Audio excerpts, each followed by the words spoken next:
Hello everyone, welcome back my YouTube channel. Students, आज इस video में मैं लेकर आ चुका हूँ हिंदी से रिलेटेड पद्यांश पर आधारित प्रश्नोत्तर।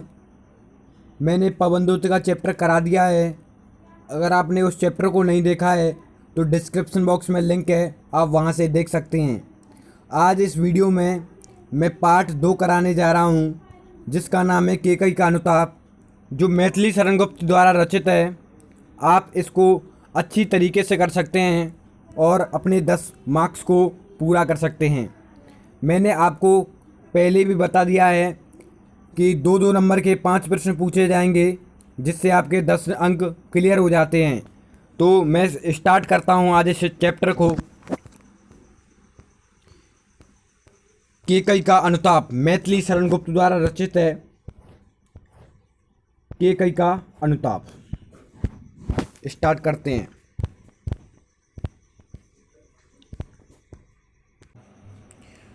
तदनंतर बैठी सभा उटज के आगे, नीले वितान के तले दीप बहु जागे। टकटकी लगाए नयन सुरों के थेवे, परिणाम उत्सुक उन भयातुरों के थेवे। उत्फुल्ल करौंदी व्रत कुंज वायु रह रह कर, करती थी सबको पुलक पूर्ण मह मह कर। वह चंद्रलोकता कहाँ चांदनी वैसी, प्रभु बोले गिरा गंभीर नीर निधि जैसी। इसके अर्थ पर समझते हैं। अर्थ क्या कह रहा है इसका। तद अनंतर, इसका अर्थ होता है इसके पश्चात। तद का अर्थ होता है इसके अनंतर, मीन्स होता है पश्चात। तो तदनंतर सभा कहाँ बैठ गई? सभा उटज के आगे। उटज का अर्थ होता है कुटिया, जिसे बोलते हैं कुटिया, जहाँ श्री राम जी निवास कर रहे थे। श्री राम जी की कुटिया के सामने सभा बैठ गई। नीले वितान के तले दीप बहु जागे। नीले वितान, वितान का अर्थ होता है तंबू। हमारे सिर पर कौन सा तंबू तना हुआ है? वो है आकाश। आकाश के तले, तले अर्थात नीचे, दीप बहु जागे। दीप, बहुत सारे दीपक जग उठे थे, अर्थात जगमग कर रहे थे। दीपक वो कौन से थे? वो तारे थे, वो दीपक तारे थे। आगे चलते हैं। टकटकी लगाए नयन सुरों के थेवे। जो नयन थे, सुर, सुर किसे कहते हैं? देवताओं को। असुर कैसे कहते हैं? जो राक्षस होते हैं उन्हें असुर कहते हैं। सुरों के नयन टकटकी लगाए हुए देख रहे थे, टकटकी लगाए हुए थे। परिणाम उत्सुक उन भयातुरों के थेवे। वो भय से आतुर थे, वो डरे हुए थे कि परिणाम क्या निकलेगा। परिणाम के लिए सभी जो देवता थे सभी उत्सुक थे कि श्री राम जी क्या निर्णय लेंगे, क्या डिसीजन लेंगे। वो सोच रहे थे सभी देवता। उत्फुल्ल करौंदी कुंज वायु रह रहकर, जैसे एक करौंदे के पेड़ में से, करौंदे के वृक्ष में से वायु रह रहकर आती है। करती थी पुलक, सबको पुलक पूर्ण मह मह कर। जो सभा में बैठे हुए लोग थे, जो सभा में सभी बैठे हुए लोग थे, वो वायु मह मह कर सबको पुलकपूर्ण अर्थात खुशबूदार बना रही थी। वह चंद्रलोकता कहाँ चांदनी वैसी। वह चंद्रलोकता कहाँ चांदनी वैसी, जिस प्रकार चंद्रमा पर भी ऐसी चांदनी नहीं होती है, ऐसी ही चांदनी पृथ्वी पर दिखाई दे रही थी। प्रभु बोले गिरा गंभीर नीर निधि जैसी। प्रभु श्री राम जी कठोर वाणी में, गंभीर शीघ्रता से वाणी में, नीर निधि, नीर का अर्थ होता है जल और निधि माने भंडार, जल का भंडार अर्थात समुद्र बोल सकते हैं।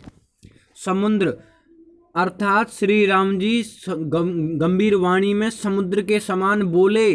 अब क्या बोले तो आपको अर्थ समझ में आ गया होगा। अब इस पे प्रश्नोत्तर होते हैं, हमें उनको करते हैं।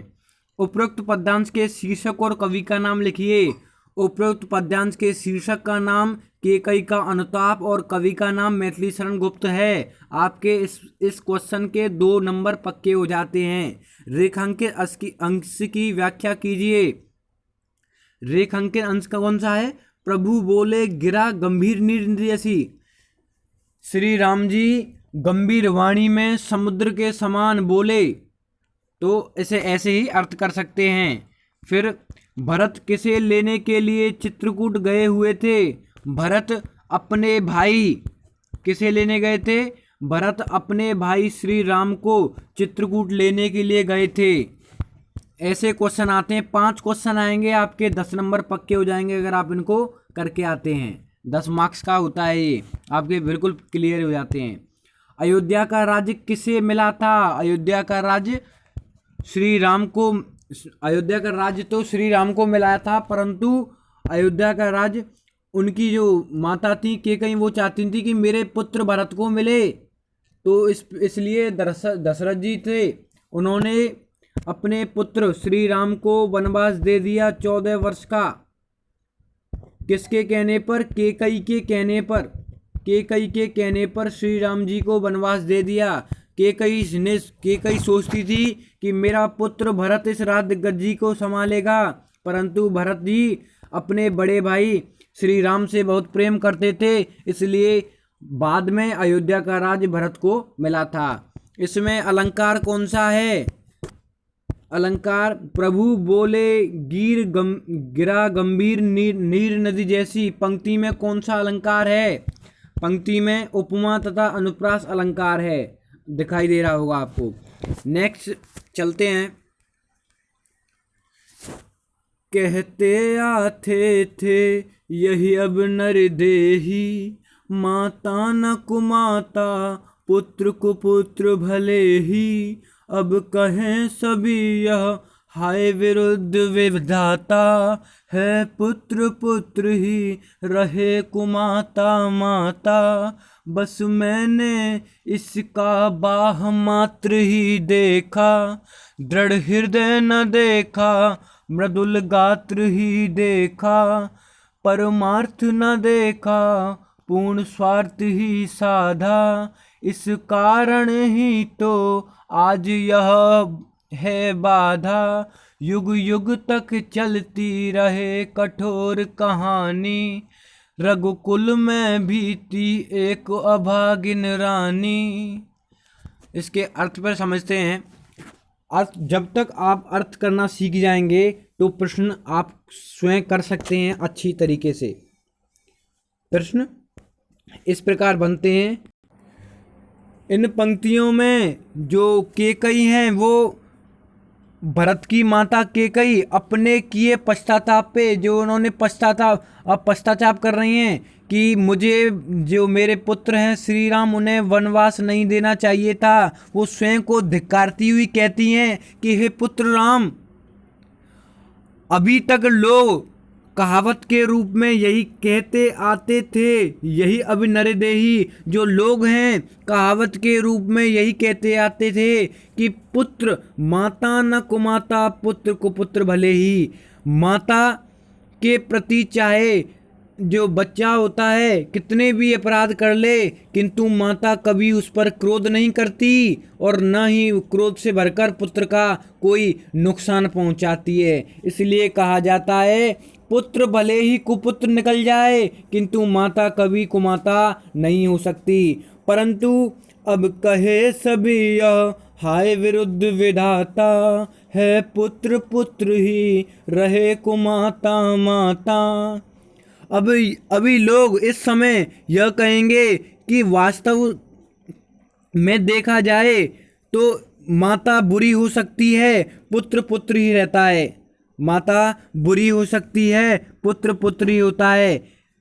समझ में आ रहा होगा आपके। जिसने मुझसे यह सब कार्य कराया, फिर मैं अपने दुर्भाग्य के आगे क्या कर सकती हूँ। वो कहती हैं बस मैंने इसका बाह मात्र ही देखा। केकई कहती हैं कि मैंने श्री राम का बाहरी शरीर ही देखा है। मैंने इसके पूर्ण स्वार्थ को दृढ़ हृदय न देखा, मृदुल गात्र ही देखा। जो अंदर कोमल हृदय है मैंने उसे नहीं देखा, सिर्फ बाहर बाहरी शरीर को ही देखा। जो बाहर श्री राम जी का शरीर है उसी को देखा। वो बता रहे हैं यहाँ पे कैकेयी, परमार्थ न देखा पूर्ण स्वार्थ ही साधा। मैंने जो कैकेयी थी वो कह रही थी कि मैंने इसके परमार्थिक स्वरूप को नहीं देखा और अपना पूर्ण स्वार्थ ही साधना चाहा। इस कारण ही तो हाय आज यह बाधा। आज इसी कारणवश यह बाधा तो उत्पन्न हुई है। युग युग तक चलती रहे कठोर कहानी। अब युगों युगों तक यही कहानी चलती रहेगी कि रघुकुल में भी थी एक अभागिन रानी। कि रघुकुल में भी कैकेयी नाम की एक अभागिन रानी थी। कि रघुकुल में भी कैकेयी नाम की एक अभागिन रानी थी। आपको समझ में आ गया होगा। आप इन प्रश्नों को देख सकते हैं। इस प्रकार प्रश्न पूछे जाएंगे आपकी बोर्ड परीक्षा में। तो आगे चलते हैं। नंबर 3, निज जन्म जन्म में सुने जीव यह मेरा, धिक्कार उसे था महास्वार्थ ने घेरा। 100 बार धन्य वह एक लाल की माई, जिस जननी ने है जना भरत सा भाई। पागल सी प्रभु के साथ सभा चिल्लाई। 100 बार धन्य वह एक लाल की माई। 100 बार धन्य वह एक लाल की माई। वो कहती हैं कि प्रत्येक जन्म निज जन्म प्रत्येक जन्म तक अब यही कहानी चलती रहेगी। अब प्रत्येक जन्म में अर्थात जन्म जन्मांतर तक अब मेरी आत्मा यही सुनेगी कि धिक्कार है उस रानी कैकेयी को जिसे महास्वार्थ ने घेर लिया था। निज जन्म जन्म में सुने जीव यह मेरा, धिक्कार उसे था महास्वार्थ ने घेरा। अब मेरी जो आत्मा है अब ऐसे ही सुनती रहेंगी। रानी कैकेयी कहती हैं कि मेरी जो आत्मा है अब यही सुनती रहेगी कि मुझे महास्वार्थ ने घेर लिया था। 100 बार धन्य वह एक लाल की माई, जिस जननी ने है जना भरत सा भाई।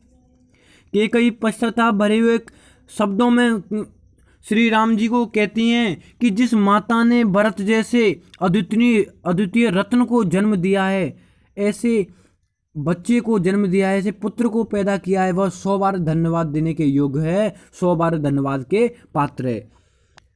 पागल सी प्रभु के साथ सभा चिल्लाई, 100 बार धन्य वह एक लाल की माई।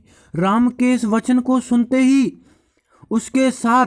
उनके साथ वहाँ उपस्थित जो जन समुदाय के पागलों की भांति चिल्ला उठे। जो लोग थे, जो सभा में बैठे हुए लोग थे, वो सभी पागलों के समान चिल्ला उठे।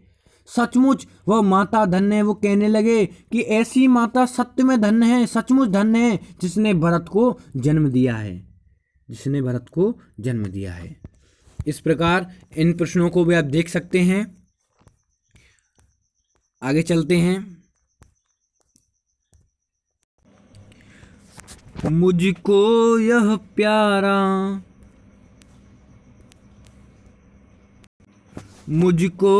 प्यारा और इसे तुम प्यारे, मेरे दुगने प्रिय रहो न मुझसे न्यारे।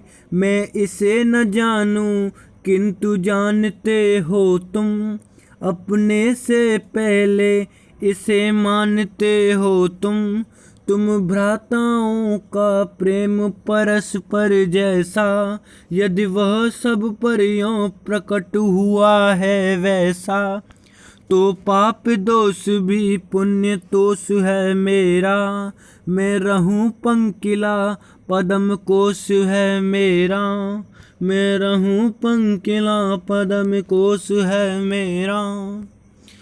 अब अर्थ की बात करते हैं। केकई कहती हैं कि हे राम मुझे यह भरत प्रिय है, मुझको यह प्यारा। केकई कहती हैं कि हे राम मुझे यह भरत प्रिय है और इसे तुम प्यारे और भरत को तुम प्रिय हो। मेरे दुगने प्रिय रहो न मुझसे न्यारे। इस प्रकार वो कहती हैं कि तुम मेरे लिए दुगने प्यारे हो, दुगने प्रिय हो, इसलिए तुम किसी भी प्रकार मुझसे अलग रहने का विचार अपने मन में बतलाओ। मैं इसे न जानूं किंतु जानते हो तुम। जो भरत हैं, मैं इस भरत के गुणों को विषय में नहीं जानती हूँ, लेकिन तुम इसके भली भांति परिचित हो, इससे भली भांति परिचित हो, क्योंकि तुम इसके भाई हो। तुम इसे अपने से अधिक प्यार करते हो। तुम दोनों भाइयों के बीच में जैसे प्रेम का संबंध सभी के समक्ष प्रकट हुआ है, उससे प्रेम तो पाप दोष भी पुण्य तोष है मेरा। मैं रहूं पंकिला पदम कोश है मेरा। हे श्री राम, उससे मेरे पाप का दोष भी पुण्य के संतोष में बदल गया है। मुझे इस बात का संतोष है कि वहाँ मैं स्वयं कीचड़ के समान हूँ, किंतु मेरी कोख के से कमल के समान निर्मल भरत जैसा पुत्र पैदा हुआ है। केकई कहती हैं कि मैं तो कीचड़ के समान हूँ, लेकिन मेरे कोख से कमल के समान एक निर्मल भरत जैसा पुत्र पैदा हुआ है। स्टूडेंट्स, अगर आपको वीडियो पसंद आई हो तो वीडियो को लाइक करें और चैनल को सब्सक्राइब करें और अपने दोस्तों में भी शेयर करें। Thank you watching my video.